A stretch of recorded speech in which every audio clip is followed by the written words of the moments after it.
Mesdames et messieurs, bonjour. Je m'appelle Paul et bienvenue sur ma page YouTube. Aujourd'hui, j'aimerais qu'on parle des 4 accords Toltec. C'est un livre de Don Miguel qui nous propose 4 accords essentiels pour vivre une vie plus paisible et épanouie, loin des jugements des autres. Alors, tout commence par ce que l'auteur appelle la domestication de l'humain. Selon l'auteur, nous ne sommes pas si différents des animaux dans le sens où, tout comme eux, nous avons été domestiqués. Étant enfants, nous voulons à tout prix attirer l'attention de nos parents. Nous faisons tout pour gagner leur confiance et leur fierté en adoptant des comportements qui répondent à leurs attentes. Selon l'auteur, nos parents utilisent un système de punition et de récompense, tout comme on le fait avec les animaux domestiques. C'est-à-dire, nous sommes punis lorsque nous agissons mal et récompensés lorsque nous faisons quelque chose qui est jugé bien. On cherche à tout prix à plaire à nos parents étant enfants. Nous voulons leur montrer que nous sommes de bons enfants. C'est ainsi que nous avons appris à ne montrer que le meilleur de nous en attente d'une quelconque approbation, l'approbation de nos parents. Dans cette quête de validation, tout ce que nos parents nous disent est considéré comme vérité absolue. C'est ainsi que nous créons notre système de croyances. Mais ce système de croyances n'est pas uniquement influencé par nos parents, mais aussi par la société en général, c'est-à-dire les écoles, les médias, la télévision, l'environnement social nous enseigne des idées et des idéologies que nous intégrons sans remise en question juste parce que nous avons foi en ces figures d'autorité. Nous avons foi aux adultes et c'est tout cela qui constitue ce processus de domestication.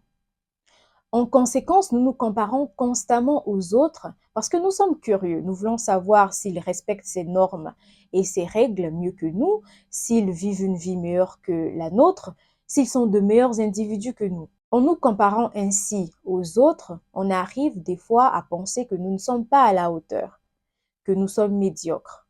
On se juge alors sévèrement et des fois de manière très toxique. Cette habitude de jugement ne s'arrête malheureusement pas là. Lorsque nous remarquons qu'une personne ne vit pas selon nos règles et nos normes, nous avons tendance à la juger, à la critiquer et voire même la rejeter. Ce système de croyance est tellement fort que même étant adulte, il nous est difficile de remettre en question certaines croyances et convictions inculquées durant notre enfance. Étant jeunes, nous nous disputons l'attention de nos parents. Nous voulons qu'ils sachent combien nous sommes responsables. Malheureusement, c'est ce que nous continuons à faire une fois devenus adultes. Nous ne nous disputons certainement plus l'attention de nos parents, mais c'est des autres. Nous cherchons désormais à obtenir la reconnaissance des autres. Nous voulons que tout le monde reconnaisse notre valeur, alors nous nous battons pour qu'ils nous remarquent, cherchant désespérément à attirer leur attention. Ce désir d'être vu et admiré de tous peut nous pousser à des comportements qui nous blessent et nous détruisent profondément. C'est pourquoi l'auteur nous invite à remettre en question certaines croyances et convictions héritées de notre enfance qui sont profondément ancrées en nous, mais qui malheureusement nous influencent négativement sans que nous en soyons pleinement conscients.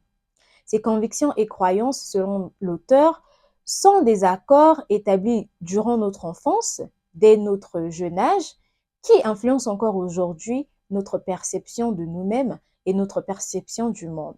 C'est ainsi qu'il nous propose 4 accords pour nous aider à construire une vie plus épanouie et libérée des attentes des autres. Alors, le premier accord est que votre parole soit impeccable.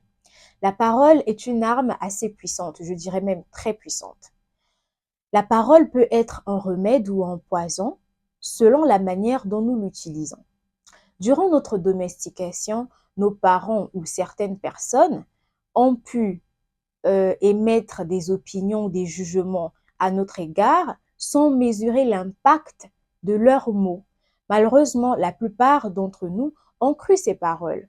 Par exemple, si un parent répète constamment à son enfant qu'il est idiot et incapable, il est probable que cet enfant grandisse en croyant qu'il est véritablement incapable et idiot. Cela affecte son estime de soi et même ses ambitions, parce qu'il se croira peut-être incapable toute sa vie, incapable d'accomplir certains projets. Alors que votre parole soit impeccable, que votre parole soit positive, aussi bien envers vous-même qu'envers les autres. Soyez bienveillant, évitez les paroles blessantes, évitez les paroles négatives, évitez la médisance. Si vous attendez de recevoir des paroles positives, commencez par en offrir aux autres. C'est aussi simple que cela. Aussi, si une personne émet des opinions négatives à votre égard, vous ne devez pas l'accepter comme une vérité. Si vous savez que vous êtes beau, intelligent et fort, et qu'une personne vous dise le contraire, vous n'êtes pas obligé de l'accepter parce que cela n'a aucun pouvoir sur vous. Vous savez qui vous êtes et vous ne devez pas vous laisser influencer par les paroles négatives des autres. Alors que votre parole soit impeccable, aussi bien envers vous-même qu'envers les autres. Le deuxième accord est quoi qu'il arrive, n'en faites pas une affaire personnelle. Lorsque nous prenons les choses personnellement, nous en souffrons inutilement. Alors là, vraiment inutilement. Ça nous bouffe de l'énergie et nous en souffrons. Il faut savoir que vous n'êtes pas responsable des actions des autres. Leur façon de penser, leurs agissements, leurs actions ne dépendent que de leur réalité, de leurs expériences et de leurs croyances. Ça n'a rien à voir avec vous. Rien du tout. Souvenez-vous que différentes personnes ont différentes façons de percevoir le monde. S'il arrive qu'une personne vous dise quelque chose ou fasse quelque chose que vous n'aimez pas, souvenez-vous que cela ne reflète que son état d'esprit, sa réalité et ses expériences. Ça n'a rien à voir avec vous. En aucun cas, cela ne reflète votre valeur. Alors, vous ne devez pas prendre les choses personnellement parce que ça vous bouffe de l'énergie et vous en souffrez. Parce qu'une personne peut vous complimenter le matin et vous critiquer amèrement le soir. Donc, si vous basez votre opinion de vous-même sur les opinions des autres, vous serez constamment déstabilisé. Il vous faut construire une opinion solide de vous-même et ne pas laisser la négativité des autres vous atteindre. Aussi simple que cela. Il ne faut jamais prendre des choses personnellement parce que c'est vous qui en souffrez et pas l'autre. Alors, le troisième accord, c'est ne faites pas de suppositions. Alors là, nous avons tendance à faire des suppositions sur tout dans la vie. Nous faisons des suppositions sur les intentions des autres, sur les pensées des autres, sur leurs sentiments à notre égard. Est-ce que cette personne m'aime? Je pense que cette personne ne m'aime pas parce qu'elle a dit ceci. Je pense que cette personne pense ceci de moi. Nous faisons des suppositions sur tout. Le problème avec les suppositions, c'est qu'elles deviennent des croyances. À force de supposer quelque chose, nous finissons par croire la chose, ce qui n'est pas forcément vrai, parce que les suppositions ne sont toujours pas vraies. Souvent, elles sont fausses. Alors, c'est ça le danger de faire des suppositions. Prenons l'exemple d'un couple. Vous supposez que votre partenaire sait ce que vous voulez pour votre anniversaire. S'il arrive qu'il vous offre une montre à la place d'un sac à main, vous risquez de vous fâcher. Vous risquez de prendre la chose personnellement parce que selon vous, c'est inadmissible. C'est mon partenaire. Comment est-ce qu'il ne sait pas ce que je veux pour mon anniversaire? Pourtant, il ne pouvait pas savoir ce que vous vouliez à moins que vous l'ayez dit clairement. Les gens ne vivent pas dans nos têtes. Les gens ne peuvent pas savoir ce que nous pensons. Alors, il est préférable de dire clairement ce que nous pensons pour éviter toutes sortes de malentendus. Et il est aussi préférable de poser des questions pour savoir ce que l'autre en face pense de nous au lieu de faire des suppositions qui s'avèrent souvent être fausses. Alors, en faisant des suppositions, nous perdons beaucoup d'énergie. Nous prenons les choses personnellement et nous en souffrons. Donc, il ne faut pas faire de suppositions. Poser des questions et parler clairement. Le dernier accord est faites toujours de votre mieux. Je pense que ce dernier accord est essentiel pour vivre en paix et en harmonie avec vous-même. Parce que lorsque vous faites de votre mieux, vous évitez les remords et les regrets. Vous savez que vous avez travaillé, vous savez que vous avez fait des efforts, alors vous n'avez pas vraiment de regrets. Vous savez que vous n'avez pas été paresseux toute la journée, vous savez que vous n'avez pas été paresseux dans une quelconque situation et que vous avez fait de votre mieux. Alors cela vous évite des regrets et des remords.